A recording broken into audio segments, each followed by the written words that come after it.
대한민국 뉴스들에 대한 공정한 시선, 법률 시사토크 이슈 프리즘. 안녕하세요, 전혜원입니다. 긴 추석 연휴 잘 보내고 계신가요? 오늘 저희 이슈 프리즘은 지난 25회 방송처럼 그동안 있었던 우리 사회의 이슈에 대해 얼마만큼 법적인 시선에서 바라봤는지, 정말 원칙적으로 해당 이슈를 살펴봤는지 점검해보는 두 번째 시간을 마련했습니다. 매주 공정하게 이슈를 전달하고 해석하려고 노력한 변호사 추격대가 우리 사회의 이슈에 던진 한마디는 어땠을까요? 지금부터 때로는 솔직하고 또 때로는 따끔한 변호사들의 한마디 함께 만나볼까요?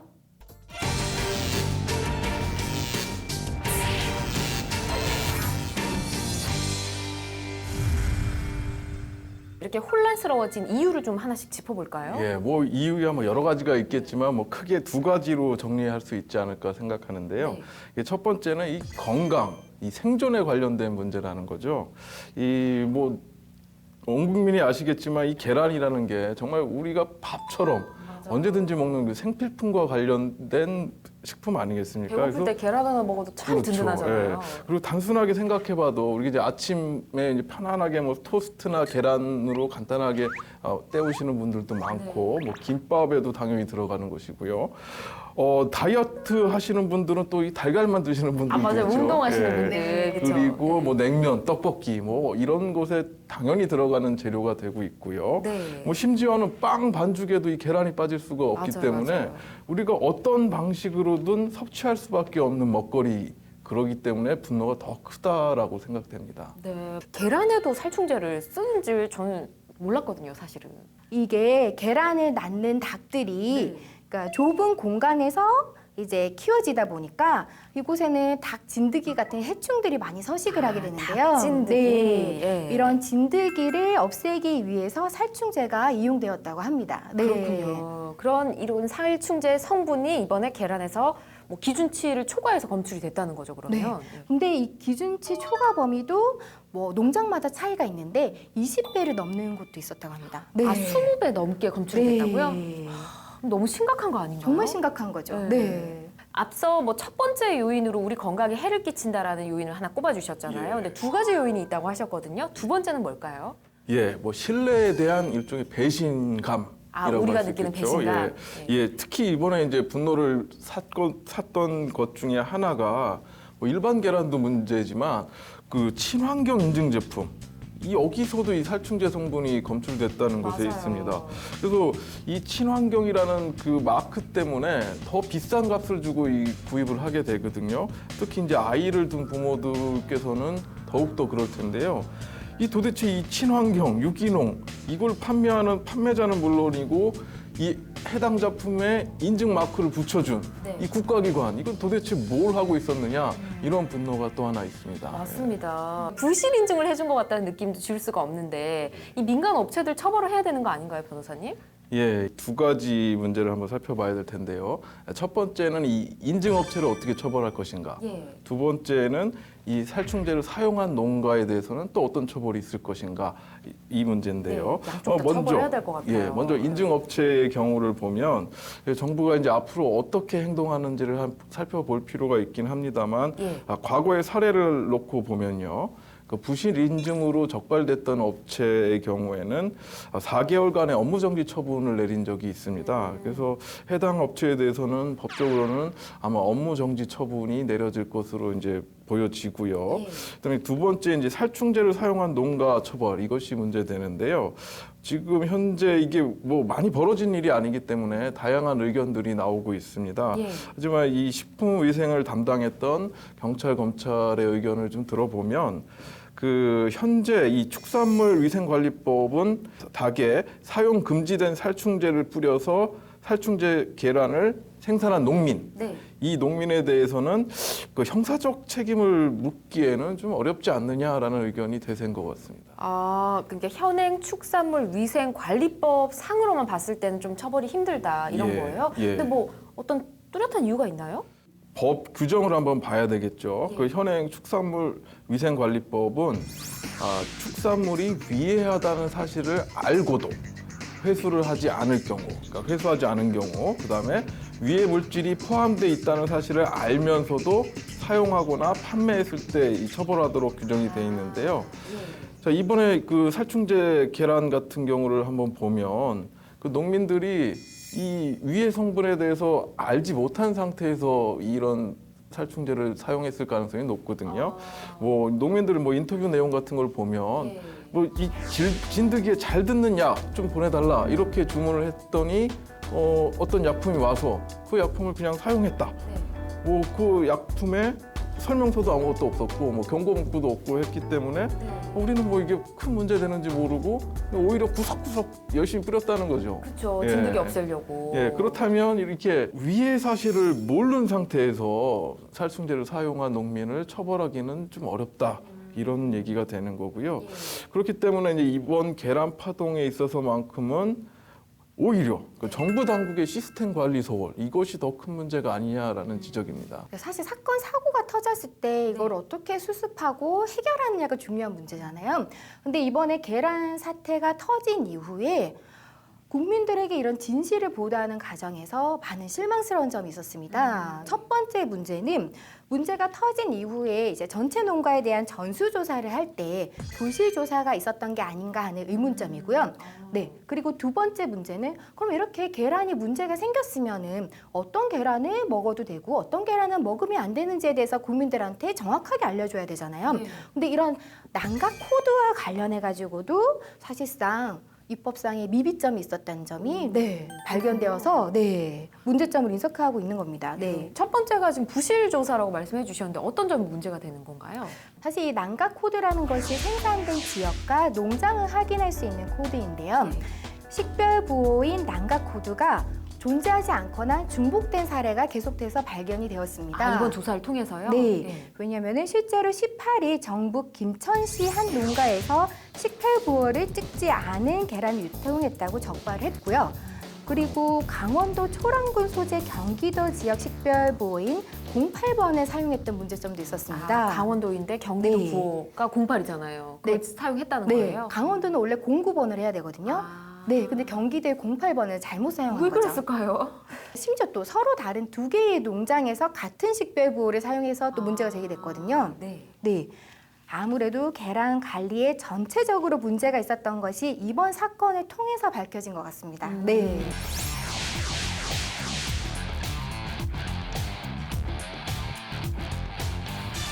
계란 파동과 관련해서 두 분 어떤 말씀 써주셨을까요? 먼저 장현정 변호사님부터 볼까요? 네, 저는 부의정경이라는 사자성어를 썼습니다. 어려운데요? 위기를 맞아 네. 잘못됨을 바라잡고 나라를 제대로 세운다는 의미인데요.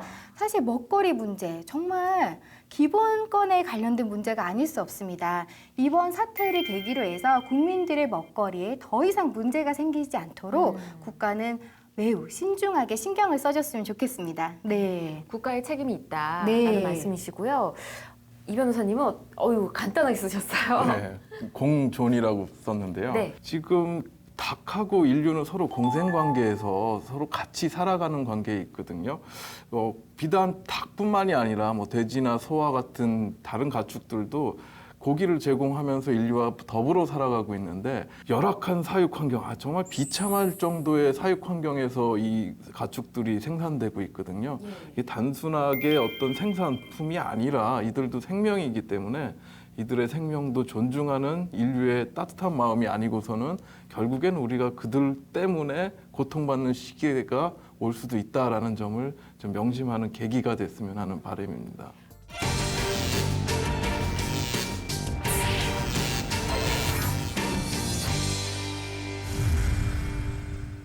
식약처에서도 조치를 내렸더라고요. 이런 프랜차이즈 업체에 햄버거 패티를 익힐 때 좀 더 완벽하게 다 익었는지 확인도 하고 꼼꼼하게 해야 된다라고 얘기를 했다고 하던데 법적으로 많은 쟁점들이 좀 있을 것 같습니다. 어떤 논란들이 있을까요? 예, 이 가장 중요한 것은 이 어린이가 HUS에 걸린 것이 햄버거 때문이냐, 그러니까 햄버거가 원인이 됐느냐.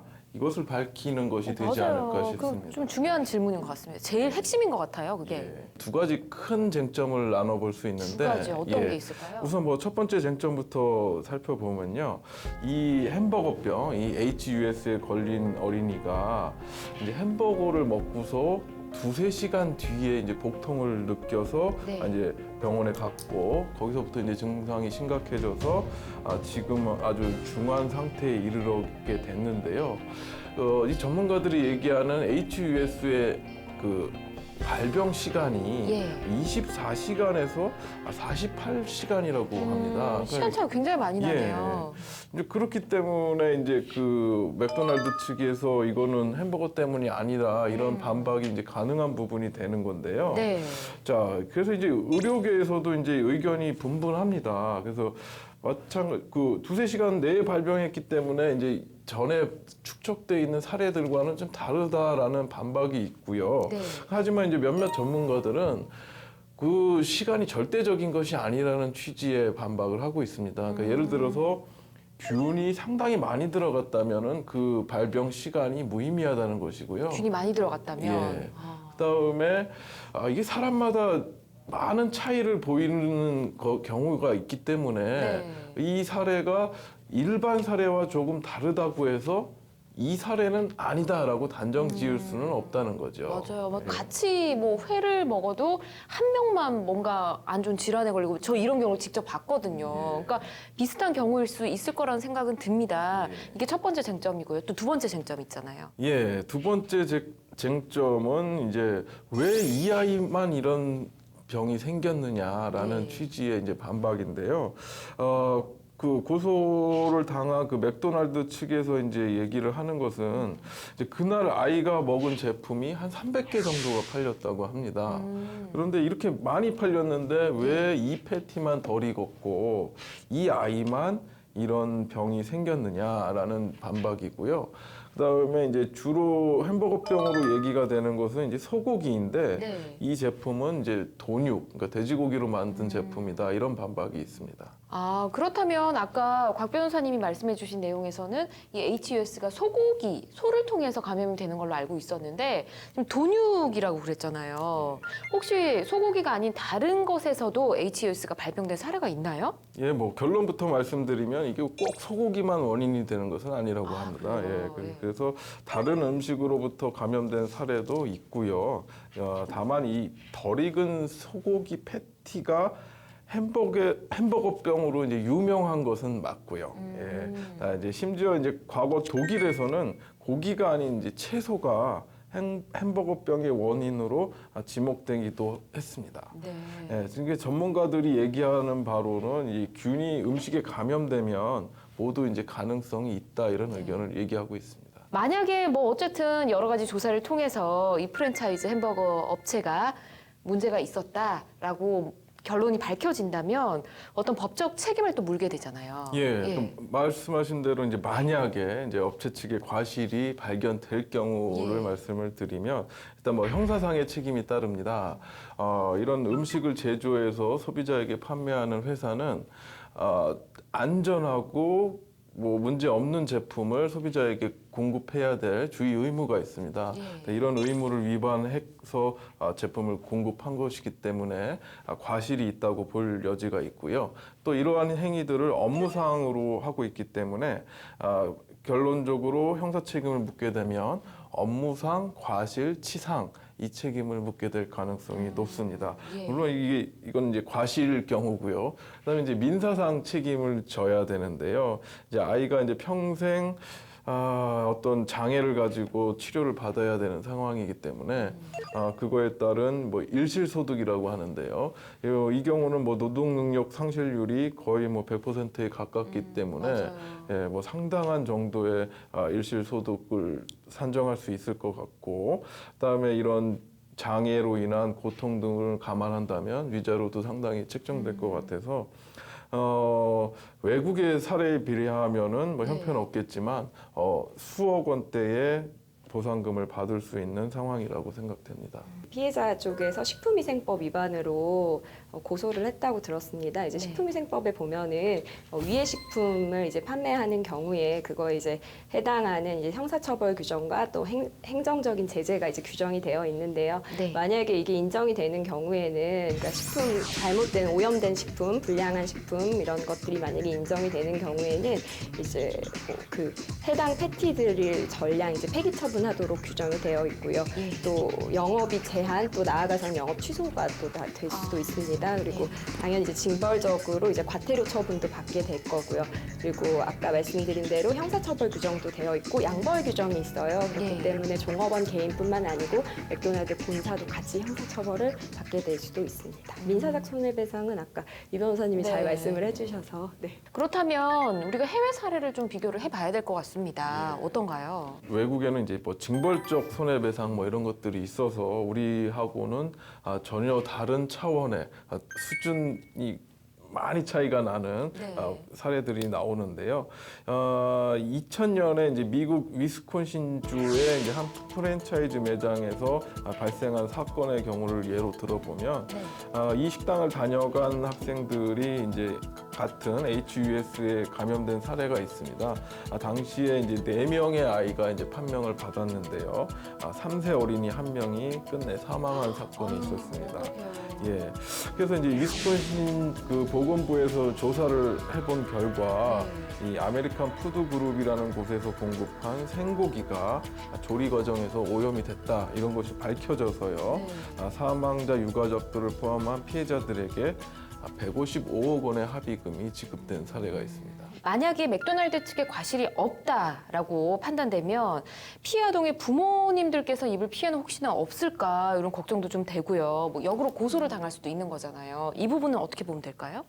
예, 그래서 지금 말씀하신 대로 이제 그 식품위생법을 위반을 이유로 고소를 한 것 같습니다. 그러니까 이게 사실 명확하게 드러나거나 어느 정도 소명이 되는 이 단계가 아니기 때문에 이것을 직접적인 어떤 상해의 책임을 묻지를 못하고 이제 그 판매 과정, 그러니까 식품 위생 부분에 어떤 문제가 있는지를 먼저 조사해 달라는 식으로 고소가 이루어진 것 같습니다. 그러니까 이 사태에서 보듯이 이것이 사실 입증이 굉장히 어려운 부분입니다. 그리고 병균이 있었는지 뭐 다른 걸 먹은 건 없는지 이런 것을 지금에 와서 이걸 입증한다는 것은 사실상 불가능한 상황이기 때문에 이것이 제대로 밝혀질지도 좀 걱정스러운데 한 가지 좀 희망적인 부분은 가습기 수사팀이 수사를 한다는 것. 이 가습기 수사도 굉장히 어려운 수사였거든요. 그것도 입증이 굉장히 어려운 부분인데 뭐 상당히 노력을 기울여서 진실을 밝혀낸 수사팀이기 때문에 그것보다는 한 100배는 어려워 보이는 수사지만 혹시 그 수사팀에서 뭔가를 밝혀낼 수 있을까라는 기대를 좀 해봅니다. 그리고 무고가 문제가 될 수 있습니다. 그러니까 타인이 이제 실제로는 어떤 범죄 행위를 하지 않았는데도 불구하고 이제 타인의 형사처분을 받게 할 목적으로 허위의 사실을 이제 수사기관에다 신고하는 경우에 이제 무고죄가 문제가 되는데 이 사건 같은 경우에는 입증이 좀 어렵기는 하지만 애초에 이 사람이 어떤 잘못을 하지 않았는데도 불구하고 허위의 사실을 수사기관에 어떤 신고를 한다든지 이런 사안은 아니기 때문에 무고로 뭐 역으로 고소를 한다든지 처벌을 받는 일은 없을 것 같습니다. 그렇군요. 어떤 결론이 나던 이 피해를 입은 아이의 부모님께서도 큰 일을 당하지는 않으셨으면 좋겠고요. 어쨌든 결과가 잘 나와서 원만하게 일이 잘 해결됐으면 좋겠습니다. 법조인으로서 이 사건 보시면서 또 어떤 생각하셨을까 궁금하거든요. 부모님의 입장에서는 아까 말씀드린 인과관계 부분을 입증하는데 이제 총 힘을 이제 동원을 해야 될 텐데 제조물 책임법이라는 게 지금 있습니다. 그래서 제조물에 결함이 있고 이것이 어떤 그 물건을 사용한 소비자들의 생명이나 신체에 어떤 위해를 가했을 경우에 손해를 배상하도록 하는 법이 있는데 이 법이 2018년 4월 19일 날 개정된 규정이 적용이 돼요. 그래서 3조의 2에 보면 결함이 추정되도록 그래서 소비자들이 굳이 입증을 하지 않더라도 상대방이 오히려 기업이나 제조사 측에서 입증을 하도록 이런 법률이 이제 개정안이 이제 있습니다. 근데 안타깝게 이게 2018년 4월 19일부터 시행이 되는데 지금은 해당 사항이 없네요. 이 사고는 2016년 9월에 발생한 사고여가지고 해당 사항이 좀 없습니다. 그래서 혹시라도 이런 뭐 본인이 사용한 물건, 섭취한 물품에서 뭔가 문제가 발생을 한다면 아까 제가 서두에서 말씀드렸지만 즉시 좀 필요한 증거 보전에 필요한 조치들을 좀 해놓으시고 전문가의 도움을 좀 받으시는 게 필요할 것 같습니다.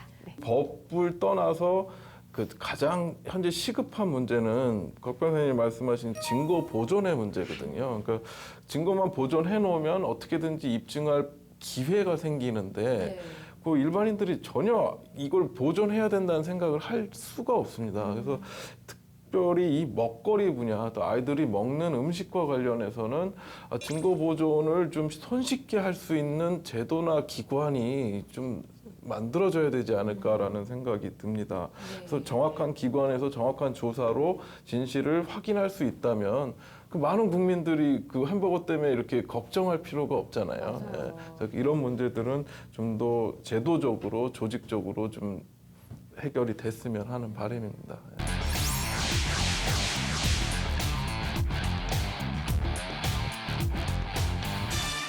햄버거병에 대한 이야기, 이에 대한 촌철살인 한마디 써주셨는데요. 오늘 곽정 변호사님부터 볼까요? 네. 이번에 아이가 먹은 그 회사의 제품명이 해피밀입니다. 이게 이제 햄버거를 사 먹으면은 귀여운 장난감 같은 걸 한 개씩 줘요. 맞아요. 그래서 어른이 보기에도 참 매력적인 장난감들이라 아이들이 보기에는 더 갖고 싶겠죠. 예. 그래서 이 해피밀이 우리나라 말로 하면 행복한 한 끼 식사가 될 텐데 행복한 식사가 아니고 어쨌든 아이에게는 굉장히 아픔을 주는 식사가 결과적으로 된 것 같습니다. 네. 물론 더 많이 밝혀져야겠지만 그래서 제가 이번 사태를 바라보면서 좀 두 가지 점에 대해서 생각을 해봤습니다. 만약에 어떤 그 가공육의 어떤 조리 과정 또는 보관 과정에서 문제가 있었다면 이제 회사는 그거에 마땅한 책임을 져야 될 거고요. 그리고 두 번째로는 이런 일이 이제 발생하지 않도록 재발하지 않도록 좀 적절한 규제와 사회적인 안전망이 좀 확충이 되어야 된다고 생각합니다. 말씀해주신 대로 책임 소재도 분명히 좀 나눠 보고요. 또 책임이 있다면 분명하게 보상도 또 해줘야 된다고 생각이 들고 무엇보다 재발이 되면 안 될 것 같습니다.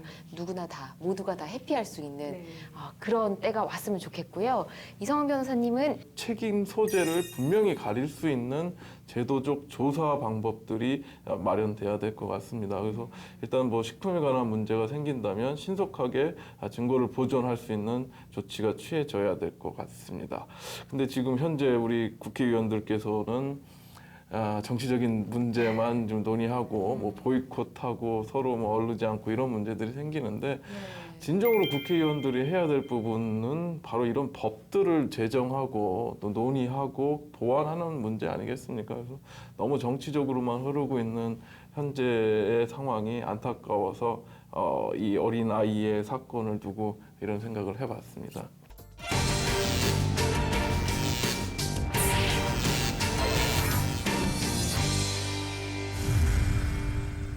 정치적 목적으로 비용을 받고 여론 조작에 동참한 사람들 같은 경우는 처벌이 좀 힘들다 이런 말씀이신 거죠? 뭐 그래서 나오고 있는 얘기가 우회적으로 외곽팀의 이제 팀장들을 국정원법 위반으로 기소를 하면서 그 다른 사람들을 공범으로 묶어서 같이 기소를 하는 방법도 얘기가 나오고 있고요. 네. 근데 이 경우에도 사실은 이제 이렇게 되면 국정원법 위반으로 기소를 하게 되는 거잖아요. 네. 그때는 또 몰수 추징 조항은 없거든요. 공직선거법에만 있고 예. 그렇기 때문에 그러면 우리 그 가져간 알바비는 어떻게 회수할 수 있겠느냐라는 국민들의 그런 분노 섞인 목소리가 나오게 되는 거죠. 자, 결국 이렇게 국정원 댓글 부대에 대한 재수사가 실시되면서 가장 관심을 받는 두 명이 있습니다. 우선 원세훈 전 국정원장 그리고 이명박 전 대통령인데 재수사가 두 사람한테 어떤 영향을 미치게 될까요? 어떻게 생각하십니까? 지금 이제 원세훈 전 국정원장의 이제 재판이 어떻게 됐는지를 먼저 살펴볼 필요가 있는데 네. 원세훈 전 국정원장은 1심에서 징역 2년 6개월에 집행유예 4년이 나왔습니다. 근데 항소심에서 징역 3년이 나왔습니다. 네. 그리고 대법원으로 가서 파기환송이 됐는데 이제 파기환송 이유가 이메일의 첨부 파일이 증거 능력이 없다는 이유로 파기환송돼서 이번 달 30일에 선고될 예정이었습니다. 그런데 24일 날 이번 달 8월 24일 날 그 검찰에서 변론 재개 신청을 한 상태입니다. 그래서 이 지금 녹화일 기준으로 봤을 때 변론 지금 재개? 변론이 재개됐는지 안 됐는지는 알 수가 없습니다. 아, 변론 재개를 신청한 이유는 뭘까요? 그러니까 지금 같은 경우 그 전에 2013년도에 공소를 제기할 당시에 없었던 증거가 이제 많이 확보된 거잖아요. 그렇죠. 예, 그래서 그 외곽팀, 그 민간 외곽팀, 사이버 외곽팀의 규모와 실상이 확인돼서 공판에 이제 재판에 반영돼야 되고 예. 그 중요한 증거가 추가로 확보됐으니까 이 증거도 제출돼야 될 뿐만 아니라 또 이제 공소장도 변경돼야 되기 때문에 예. 변론 재개 신청을 한 것입니다. 그렇군요. 자, 그렇다면 이명박 대통령은 어떤 영향을 받게 될까요? 그러니까 지금 이제 댓글 부대, 민간 외곽 댓글 부대가 이제 원세훈 전 국정원장의 지시로 이루어졌고 원세훈 전 국정원장이 그 댓글 사건에 주도를 하는데 그 정부의 묵인 또는 지시하에 이루어졌다는 게 밝혀지면은 이명박 전 대통령도 수사의 대상에 포함되지 않을까 생각이 듭니다.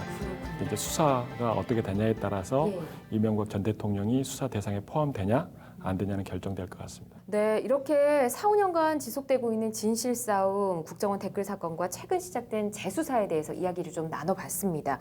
법적으로 어떻게 진행이 되고 또 어떤 결론이 나올까 굉장히 궁금해지는데요. 두 분은 어떻게 예상하시는지요? 이 변호사님부터 들어볼까요? 아까 말씀드렸듯이 원세훈 전 국정원장 같은 경우는 2년 6개월에 집행유예 4년 나왔다가 항소심에서 3년 네. 그러고 난 다음에 대법원에서 파기환송돼 가지고 형량이 떨어지지 않을까 했었는데 재수사를 함으로써 추가적인 증거가 많이 확보되지 않습니까? 그러니까 2013년 그 공소를 제기할 당시에 있었던 자료보다 많은 증거가 확보됐기 때문에 아마 항소심에서는 변론 제기가 돼서 네. 형량이 더 높아지지 않을까라는 생각이 됩니다. 예. 그렇군요. 양 변호사님도 같은 생각이실까요? 네, 저도 비슷한 생각입니다. 사실 이제 검찰 측에서도 이게 재수사에 돌입이 돼서 지금 이런 그 진행을 보이고 있는 거기 때문에 네.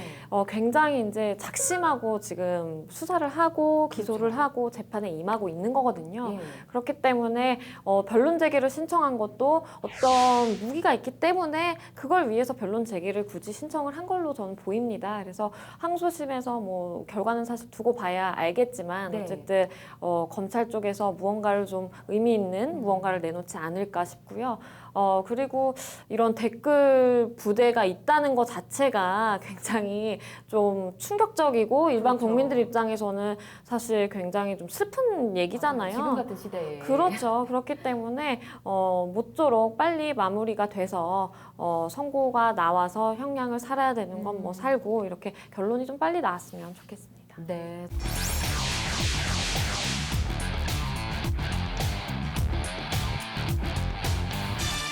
국정원 댓글 사건 재수사에 대해서 촌철살인 한마디 어떤 내용 써주셨을지 이조로 변호사님 먼저 볼까요? 예, 시청자분들 다 아시겠지만 사필 규정은 처음에는 좀 올바르지 않게 흘러가다가 결국은 바르게 간다라는 내용이 사필 규정인데 지금 중앙지검장을 맡게 된 그 윤석열 그 중앙지검장 같은 경우가 그 댓글 사건을 수사하면서 징계도 받고 좌천성 인사도 당했습니다. 네. 그러다가 다시 이제 중앙지검장으로 복귀를 해가지고 이제 댓글 사건을 수사하게 되는데 지금 사필 규정이 뭔지 몸소 보여줬으면 합니다. 특히 이제 윤석열 지검장 같은 경우가 했던 유명한 말이 나는 사람에게 충성하지 않는다.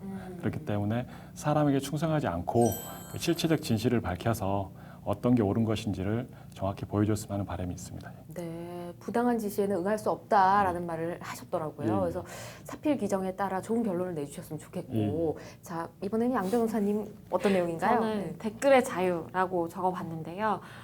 우리가 살고 있는 지금 이 시대는 네, 우리는 사실 자유민주주의 국가에 살고 있잖아요. 맞습니다. 헌법에도 보면 우리가 표현의 자유가 있고 뭐 여러 가지 종류의 자유가 나옵니다. 종교의 자유, 뭐 양심의 자유 나오는데 사실 표현의 자유의 일환으로서 우리가 인터넷 없이 살 수 없는 시대에서 댓글을 다는 거는 정말 최소한의 기본적인 자유라는 생각이 들더라고요. 네. 근데 그런 걸 통해서 뭐 알바를 하고 뭐 어떤 세력으로 막 몰아가면서 언론 조작을 하고 이런 거는 좀 없어져야 되지 않나. 그래서 이번 일을 통해서 어쨌든 결론이 잘 나오고 예. 빨리 마무리가 돼서 다시는 이런 뉴스를 언론에서 접하지 않게 됐으면 좋겠습니다. 네.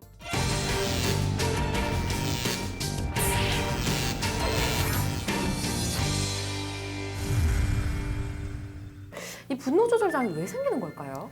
사실 여러 가지 이유가 있겠지만 뭐 유전학적, 생물학적, 환경적, 사회심리적 모든 요인이 사실 종합적으로 반영이 된다라고 보고 있습니다. 예. 또 어떤 학자들은 뇌 손상을 입었거나 잦은 음주로 뇌 기능이 저하가 될 때에도 이런 증상이 나타날 수 있다라고 보고 있습니다. 술도 문제가 될 수가 있다는 거네요. 예. 자, 분노 조절 장애와 관련된 범죄 예전보다 좀 많이 늘어났다는 느낌이 들긴 합니다. 어떤가요, 비율이요? 안타깝게도 분노 혹은 충동으로 인한 범죄는 증가하는 추세입니다. 2015년 경찰청 통계 자료에 따르면 전체 폭력 범죄 37만여 건 가운데 우발적 범행은 전체 41%로 나타났고요.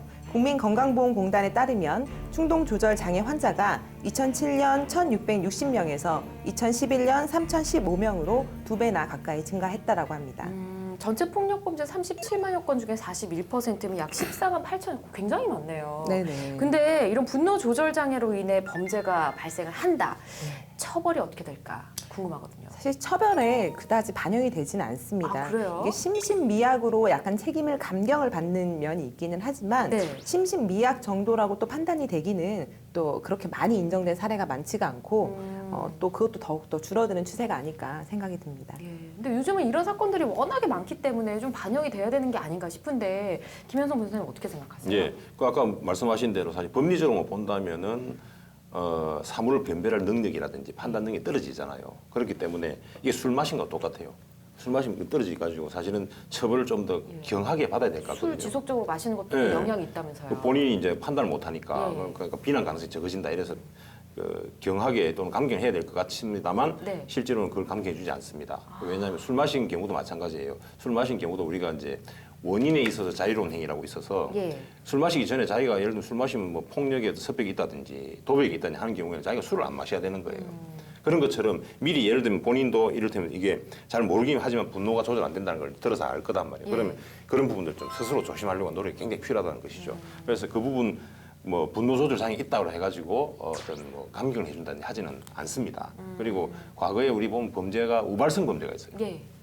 이 우발성 범죄라는 것이 전부 다 사실은 분노 조절 내지는 충동 장애 그러네요. 그런 범죄와 연결돼 있는 것입니다. 예. 그럼 이걸 전부 다 봐주자면 뭐 전부 다 내려가야 되겠죠. 분노 조절 장애다라고 사실 이게 질병으로까지 인식이 되면 앞으로 계속 재범을 할 수 있는 가능성이 있기 그쵸. 때문에 예. 사실상 구속과 다름없는 치료 감호는 어떻게 따라오게 돼 보면 있네요. 따라올 수도 있죠. 그러니까 오히려 더 양형적으로 좋아졌다라고 또 판단하기가 어려울 수도 있다라는 부분입니다. 그렇습니다. 사전에 발생하지 않게 하는 게 가장 중요하죠. 그쵸, 김 변호사님? 예, 맞습니다. 실제로 우리 통계를 보면 그렇습니다. 분노 조절 장애를 가진 분들이 범죄를 일으킬 때 주로 혼자 있는 경우, 혼자 그렇죠. 보통 있다가 혼자, 범죄를 일으키는 경우가 80%. 옆에 누가 있으면 말리겠죠. 예, 그렇습니다. 그래서 이제 사실 옆에 사람이 있어주는 게 굉장히 중요한 것이죠. 우리 그 전통적으로 우리나라에만 있는 병, 화병이 있는데 그래서 이 화병을 참지 못하면 이제 이런 범죄가 이루어질 수 있거든요. 분노 조절 장애, 뭐 충동 장애 이런 게 있을 수 있는데 그래서 이것도 마찬가지입니다. 가족이라든지 주변에 이제 친척 또는 뭐 친구들 이런 분들이 좀 서로 살펴봐주기를 좀 했으면 좋겠어요. 그렇다면은 혼자 안 있게 되는 거죠. 그렇다면 범죄율이 확 줄어들 것이다. 실제로 제가 보니까 의뢰인 중에서 이 분노 조절 장애 판단을 받으신 분인데 한 네. 3년 정도의 그 정신과 꾸준히 약물 치료, 이런 행동 치료 이런 걸 받으면서 이제 가정도 꾸릴 수 있을 만큼 오, 안정화가 좋아지셨어요? 됐다라고 하더라고요. 그러니까 충분히 또 치료가 가능한 부분인 것 같습니다. 아, 3년 치료받고 그 이후에도 뭐 꾸준히 계속 꾸준히 이제 하셔야겠죠. 관리를 하면 이제 약을 계속 줄여 나가면서 예, 이제 할 수 있다고 하더라고요. 그분은 굉장히 적극적이시네요. 사실 대한민국이 그런 정신 치료에 대한 인식이 좋지가 않기 때문에 이런 문제들이 좀 있는 것 같은데 말씀해 주신 것처럼 어쨌든 분노 조절 장애가 있으신 분들은 이런 경악할 만한 범죄가 일어나기 전에 어떤 조짐들은 좀 보이시겠죠? 그렇습니다. 예. 예. 뭐 사실은 뭐 범죄가 하루아침에 바로 일어나지는 않습니다. 그게 여러 가지 징후들이 보이죠. 네. 그때 이제 옆에 주변 사람들이 보고서 좀 발견해서 그걸 어떻게 사전 조치 취해 준다면은 범죄가 예방될 수 있는 것입니다. 현실적으로는 사실 정신과 치료비가 굉장히 비쌉니다. 아, 그렇죠. 약도 굉장히 비싸고요. 그래서 이런 부분에 대해서는 아무래도 이제 의료 보험 이런 것들이 좀 더 확충돼야 되지 않을까 생각을 합니다. 예, 국가에서 대책을 좀 마련해주는 게 필요할 것 같습니다. 치매에 대해서는 이제 국가가 책임을 그걸 지겠다라고 하겠다고 대통령이 얘기를 했었잖아요. 네. 우리나라의 미래를 위해서는 분노 조절 장애도 국가가 좀 책임을 져주는 게 필요하지 예. 않을까 그래서 싶어요. 처벌만 하는 것이 능사가 아니고 사실 치료를 해야 되지 않습니까? 그래서 치료를 할 수 있도록 뭐 예를 들면 이제 미국이나 뉴질랜드에서 그렇게 하죠. 치료를 전제로 해가지고 치료를 받는 경우에는 예를 들면 이제 면소나 공소기각을 해서 처벌하는 대신에 치료를 받도록 만드는 것입니다. 그러니까 우리도 사실 제도가 있습니다만 좀 더 활성화를 하고 그렇게 해야 될 것 같습니다.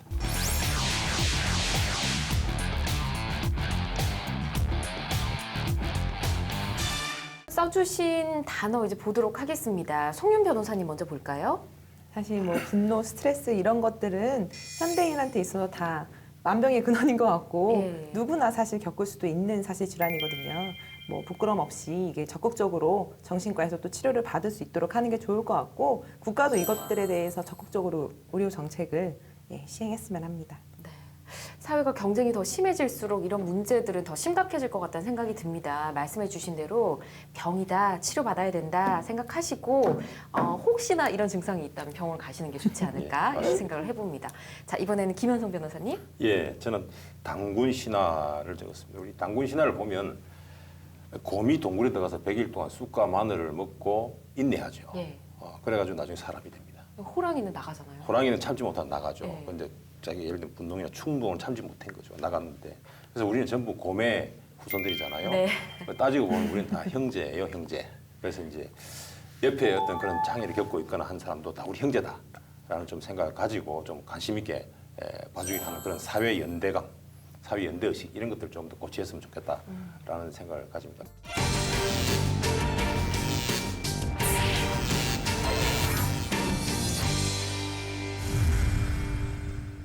김 변호사님, 예, 이 몰카 범죄 점점 지능화되고 있다고 해도 과언이 아닐 것 같은데. 예, 그런 것 같습니다. 네. 최근 뭐 기사나 경찰청에 접수된 몰카 범죄를 보면 굉장히 다양합니다. 네. 최근에 이제 드론이 좀 이게 취미 활동 많이 날리는 하지 띄워서 않습니까? 찍는 거예요. 예. 이 드론을 가지고 또 몰카에 사용하는 사람도 있어요. 그래서 최근에 이제 원룸촌을 중심으로 해서 예.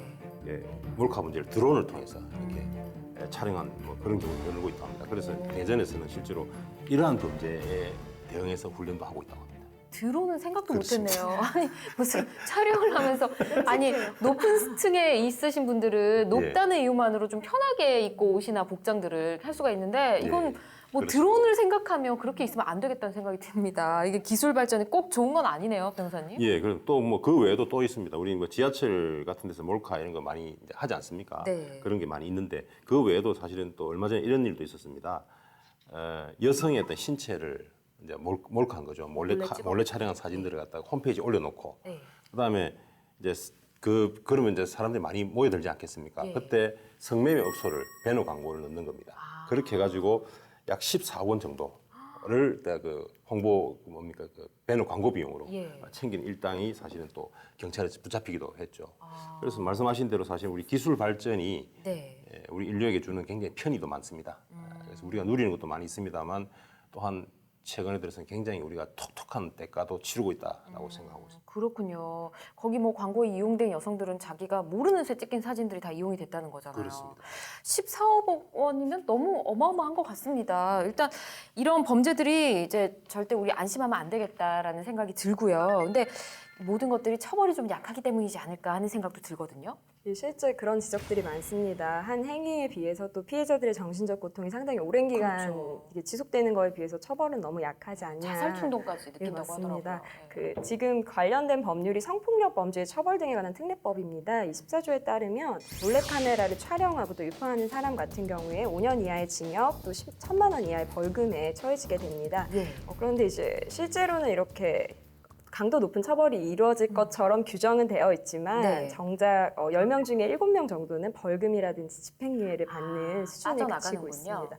예, 2015년도에 한국 여성 변호사회에서 그 서울 지역에서 몰카 관련된 이제 판결문을 분석을 했습니다. 그런데 이제 1심 기준으로 했을 때 징역형 선고는 150건 중에 82건에 불과했고 반면에 이제 벌금형 같은 경우에는 1,109건으로 전체 이제 72% 정도에 달해서 사실은 대부분 약식 명령으로 벌금이 나오고 있다는 걸 알 수 있습니다. 그러네요. 그래서 또 재범이 일어나고 이러지 않을까 하는 생각이 드는데 이 처벌 수위를 높이자는 의견이나 뭐 정책이나 뭐 그런 것들 없을까요? 예, 실제로 이런 몰카 범죄에 대해서 처벌을 강화하자는 목소리가 나오고 있습니다. 예를 들자면 우리 더불어민주당의 정성호 의원이 최근 성폭력 범죄 처벌 등에 관한 특례법, 성폭력 특별법이라고 그러죠.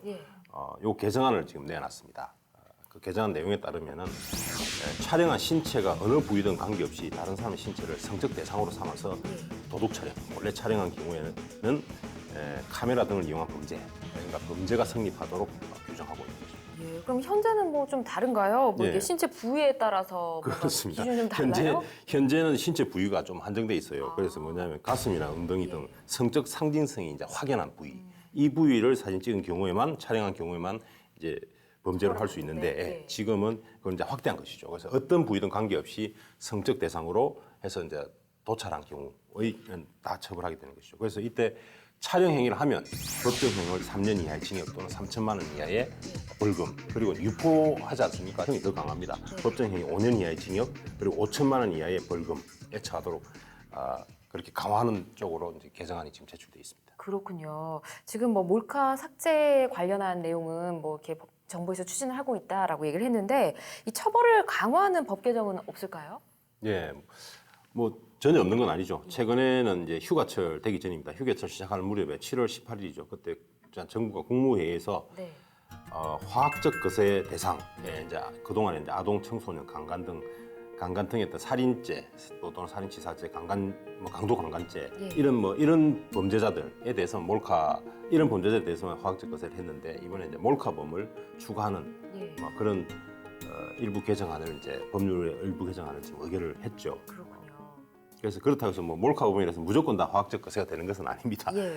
그래서 이런 범죄를 저지른 사람 중에서도 성도착증 환자이고 또 재범의 위험성이 있다는 것이 입증이 돼야 됩니다. 네. 만약 이렇게 입증이 되면 법원이나 또는 법무부의 결정에 따라서 최장 15년까지 약물 치료를 받도록 그렇게 했습니다. 우리나라 처벌 수위가 약하긴 약한 것 같습니다. 뭔가 법이나 제도적으로 보완해야 될 점 분명히 있을 것 같은데 두 분 법조인으로서 어떤 의견 좀 제시해 주시면 좋을 것 같아요. 곽 변호사님 먼저 들어볼까요?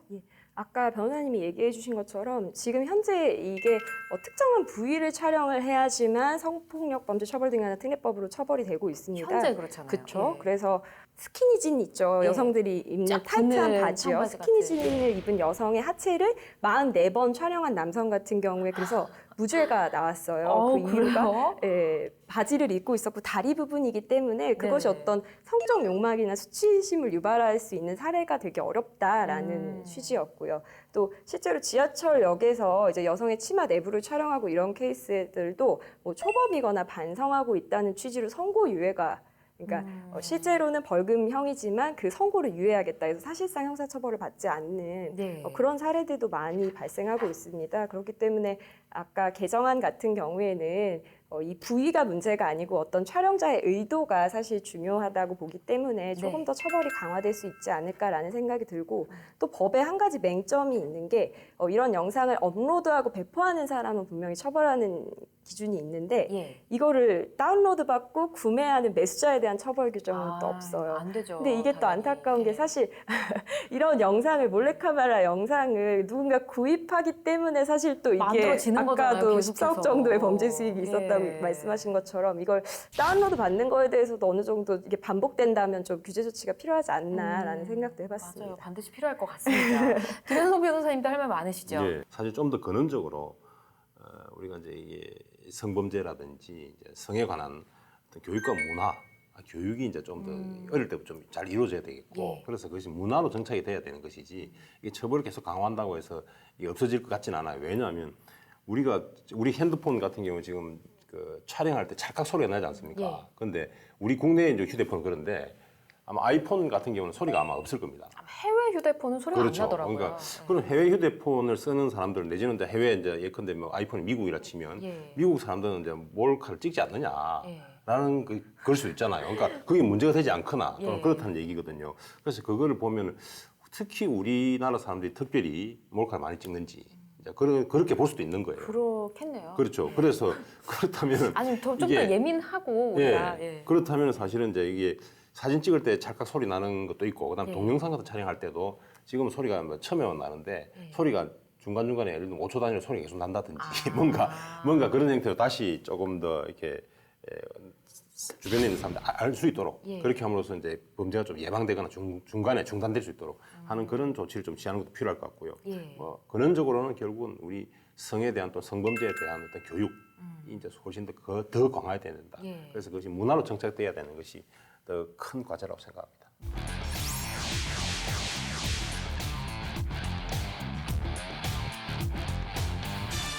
몰카와의 전쟁, 촌철살인 한마디 이번엔 곽 변호사님 먼저 봐야겠죠? 네, 저는 몰래카메라 아웃이라고 썼습니다. 네. 여기 아웃 되게 많이 외쳤는데 네. 몰래카메라가 관련된 게 이제 불특정 다수를 이제 촬영하는 것도 문제지만 실제 또 굉장히 문제가 되는 게 성범죄와 이게 같이 이루어지는 경우가 많습니다. 그래서 형사상 중강간, 중강제추행이라고 있어요. 네. 원래는 이제 강간이나 강제추행은 폭행이나 협박을 통해서 상대방이 이제 저항하지 못하게 만든 상태에서 이제 성범죄를 하는 건데 중강간이나 중강제추행 같은 경우는 이미 상대방이 만취 상태이거나 네, 이미 이제 정신이 없는 상태를 이용하는 거기 때문에 별도로 폭행이나 협박이 필요하지 않아요. 근데 이제 그 중강간이나 중강제추행을 하면서 촬영을 하는 경우들이 굉장히 많더라고요. 예. 실무에서는. 그런 경우에 이제 피해자는 성범죄뿐만 아니라 이런 촬영에 대한 트라우마도 계속 남게 되는 거죠. 이게 또 유포되는 경우에는 더 큰 문제로 남게 되고요. 제가 최근에 그리고 수영장을 다녀왔어요. 용인에 있는 굉장히 큰 네. 수영장 있잖아요. 근데 거기에서 또 최근에 그 300명 정도가 있는 여성 샤워실을 또 몰래카메라로 촬영을 해서 몇 년 전에 또 문제가 됐던 일이 있었어요. 근데 네. 이번 이제 씻으면서 자꾸 주변을 의식하게 되는 거죠. 괜히 신경 그쵸? 쓰이고요. 혹시 네. 카메라가 있지는 않을까. 이게 정말 유쾌하지 않은 것 같아요. 내가 원할 때 내가 촬영이 되는 거는 물론 즐겁고 유쾌한 일이지만 내가 원하지 않는데 나의 신체가 어떤 상대방의 성적인 의도를 만족시키기 위한 목적에서 촬영이 된다는 건 결코 유쾌할 수가 없는 것 같습니다. 맞습니다. 그래서 좀 몰래카메라 당연히 사라져야 되지 않을까라는 네. 생각이 들어서 단호하게 써봤습니다. 알겠습니다. 김현성 변호사님은 어떻게 쓰셨나요? 예, 저는 오른손이 하는 일을 왼손이 모르게 하라라고 적어봤습니다. 우리 몰래카메라는 흔히 남들 모르게 나쁜 일을 많이 하지 않습니까? 하는 경우가 아니겠습니까? 그런데 사실 오른손이 하는 일을 왼손이 모르게 하라라고 할 말은 일반적으로 좋은 일을 남몰래 할 때, 또 선행을 남몰래 베풀 때 쓰는 말입니다. 그래서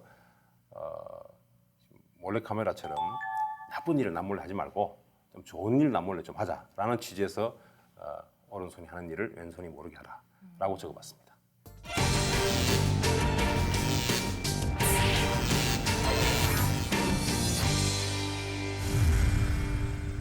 MBC와 KBS 이번 파업은 그러면 합법일지 불법일지 어떻게 생각해야 될까요? 사측에서는 사실 지금 뭐 근로조건에 관한 그런 내용이 아니다. 그리고 그렇기 때문에 이번 제작 거부는 법적인 정당성이 없고 예. 명백한 그런 불법행위다라고 주장을 하고 있습니다. 아, 사측의 경우는 그렇고 네. 그럼 노조는 어떻게 얘기하고 있을까요? 네, 노조 측에서는 이번 총파업이 그런 언론 정상화를 위한 첫걸음이자 합법적인 파업이다. 예. 그렇게 이제 주장을 하고 있고요. 그리고 그 이제 사측에서 이제 불법 파업이라고 하는 부분에 대해서는 받아들일 수 없다라고 하면서 예. 그 공정 보도를 위한 파업의 정당성은 법원에서도 이미 인정된 바가 있다라고 맞받아쳤습니다. 공정 보도를 위한 파업을 인정했다. 그럼 법원에 판례가 있었다는 건가요? 2014년과 2015년에 MBC 노조 조합원들의 그런 해고 징계 무효 소송에서 예. 법원이 이런 부분을 판단한 적이 있었는데요. 아, 그래요? 그 당시 법원은 방송 공정성을 실현하기 위해 마련된 제도적 장치가 제대로 작동하지 않았을 때 예. 이에 대한 시정 요구는 쟁의의 정당한 목적에 해당한다라고 판시를 해서 예. 방송 공정성을 목적으로 하는 파업인 경우에 예. 그 정당성을 인정한 바가 있습니다. 그렇군요. 아, 이 노동법 얘기를 하려니까 굉장히 내용이 복잡해지고 어려워지는 것 같은데 일단 방송사 같은 경우는 노조의 경우 방송 정상화를 위해서 회사를 살린다는 명분으로 파업을 진행을 하고 있잖아요. 근데 우리가 일반적으로 이 노동 행위 자체를 이슈를 두고 예를 들면 사측이 어느 날 정리해고를 하겠다. 라고 통보를 했을 때 이를 막기 위해서 노조 전체가 막 단체로 장기간 파업을 하는 경우가 있지 않습니까? 이럴 때는 합법일지 불법일지 내용을 좀 판단해 보고 싶은데요. 예, 정확한 판단은 파업이 일어난 정황을 구체적으로 봐야 알겠지만 만약 지금 말씀하신 것처럼 노조가 정리해고 자체를 전혀 수용할 수 없다. 예. 라는 입장을 관철하기 위해서 파업을 했다면 이는 정당성이 인정되지 않는다라는 대법원 판례가 있습니다. 그렇군요. 정리해고를 당하는 입장에서는 뭐 생존권, 노동권을 위협받는 상태인 거잖아요. 그렇기 때문에 파업을 하는 게 좀 당연하지 않을까 싶은데 왜 대법원이 그런 판단을 내렸을까요? 제가 지금 말씀드린 경우는 2009년에 있었던 한 기업의 정리해고와 관련된 판례인데요. 네. 당시 대법원은 판결문에서 정리해고나 사업조직의 통폐합 등 기업의 구조조정 실시 여부는 경영주체의 고도의 경영상 결단에 속하는 사항으로서 원칙적으로 단체교섭의 대상이 될 수 없다라고 하면서 노동조합이 실질적으로 정리해고 실시 그 자체를 반대하기 위해 쟁의행위에 나간다면 그는 목적의 정당성을 인정할 수 없다라고 그 이유를 밝혔습니다. 이 파업이나 노동법 관련들이 너무나 어렵습니다. 일단 많이 복잡한데 앞서 얘기해 주신 내용을 보면 뭐 노동자의 뭐 지위 상승이나 뭐 임금에 관한 내용이면 그건 또 정당한 거고, 근데 또 회사에서 정리해고나 굉장히 경영상의 결단 내렸을 때는 또 불법인 거고, 이런 기준들이 있는 것 같습니다. 아, 어쩜 이렇게 어려운가요? 예, 관련 법규가 사실 복잡하게 얽혀 있고 예. 그 부당 파업인지 판단하는 데 있어서는 여러 가지 요소를 고려해야 되기 때문에 사실은 판단이 좀 쉽지 않습니다. 갑자기 궁금해진 게 뭐 변호사님들은 파업을 하나요? 원래 이 파업이라는 게 뭐 노동조합을 전제로 그러니까 주체 자체가 노동조합이 돼서 해야 되기 때문에 일반 변호사인 경우에, 그러니까 개인인 경우에는 뭐 그런 파업을 할 수는 없고요. 네. 그러니까 변호사들도 여러 가지 직역에서 지금 일을 하고 있지 않습니까? 그래서 만약에 회사에 속한 회사에 노동조합이 있고 엄청 큰 로펌에 네, 소속된다든지 그런 경우. 네, 그렇습니다. 뭐 사내 변호사인 경우도 있고 아, 그렇죠, 대기업에서 그렇죠. 일하는 경우도 있으니까요. 네. 그런 경우에는 그 노동조합의 조합원으로서 그런 쟁의행위에 참가를 할 수가 있고요.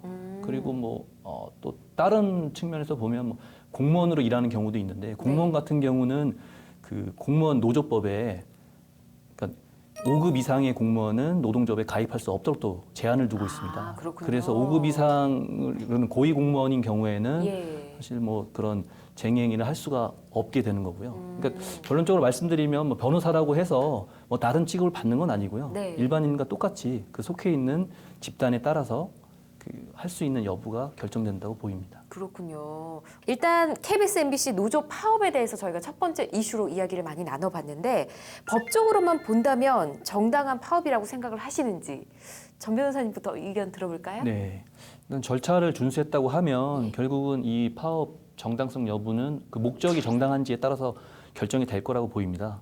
근데 지금 그 노조 측에서 주장하는 것처럼 그러니까 사측에서 지난 정권 기간 동안 그런 편파적인 보도를 했고 그 편파적인 보도에서 거부하는 뭐 기자나 PD들에 대해서 불이익을 줬다라고 한다면 사실 지금 파업 자체가 정당한 파업으로 인정받을 수 있지 않을까 그렇게 생각을 합니다. 우리 법원은 이제 한 언론사의 노조 파업에 대해서 공정 보도를 지키기 위한 언론사의 파업은 정당하다라고 인정한 바가 있는데요. 이때 공정방송이라는 것이 양측의 의무이자 근로조건에 해당하기 때문이라고 판시한 바 있습니다. 그래서 일반 기업과는 다르게 방송사나 언론 매체는 표현의 자유, 국민의 알 권리 보장, 올바른 여론 형성을 위해서 객관성과 공정성을 유지할 의무가 있지 않습니까? 그렇죠. 그렇다 보니까 방송의 공정성을 기자나 PD 이런 이제 방송 노동자분들이 요구할 수 있는 정당한 근로 조건이라고 본 바가 있습니다. 따라서 그 당시 노조 측도 경영진의 퇴진을 주장했지만 그 목적이 특정한 경영진의 퇴진이었던 것이 아니라 그 해당 경영진이 공정 부도를 보장하지 못했기 때문에 퇴진을 주장했던 것이기 때문에 파업이 정당하다라고 인정한 바 있는데요. 이번 KBS나 MBC 노조 파업도 이런 관점에서 볼 수 있다면 정당성이 인정될 여지가 있다고 봅니다. 아, 그렇군요. 이게 또 관점에 따라서 참 많이 달라지는 것 같은데 일단 두 분의 변호사님의 의견을 이렇게 들어봤고요. 이 방송사 파업 외에도 우리 사회에서 참 심심찮게 파업들이 많이 일어나고 있습니다. 이런 파업 행위들을 볼 때 이런 점들은 좀 보완이 됐으면 좋겠다라는 생각 법조인으로서 또 하셨을 것 같거든요. 일단 파업이라고 하면 뭐 귀족 노조다 뭐 이런 약간 부정적인 사실 인식을 먼저 하는 게 좀 많은데요, 사실. 네. 근데 사실 사용자의 그런 부당한 행위에 대해서 근로자들이 거기에 대응할 수 있는 방법은 사실은 제한이 되어 있거든요. 할 수 있는 게 사실은 별로 없습니다. 그래서 사실 그런 측면이 있고 사실 이 쟁의 행위, 뭐 파업이라는 게 헌법상 보장된 기본적인 그런 기본권에 해당되고 그리고 그 사측의 부당 행위를 바로잡기 위한 그런 불가피한 단체 행동이라는 점을 뭐 일반 국민들도 또 인식을 해서 꼭 그렇게 부정적으로만 볼 건 아니라는 그런 생각을 하고요. 또 반대로 또 노조 측에서도 사실 이런 파업을 할 때 본인들의 그런 이익만을 위해서 사실 하면 안 되고 그리고 결국은 그런 파업으로 인해서 회사도 뭐 어려움을 겪게 되고 그런 게 국민들한테 또 전가되는 측면이 있기 때문에 좀 파업을 하는 데 있어서는 신중을 기해서 해야 되지 않을까 이렇게 생각합니다. 이제 저는 좀 다른 측면에서 이제 우리 현행 노동조합법을 보게 되면 이제 형벌 규정이 함께 규정되어 있습니다. 그래서 이것은 비교법적으로 보거나 이제 노동자들이 실질적으로 권리를 보장해 나간다는 측면에서 볼 때 보다 좀 신중한 검토가 필요한 부분이 아닐까라고 개인적으로 생각하고 있습니다. 네.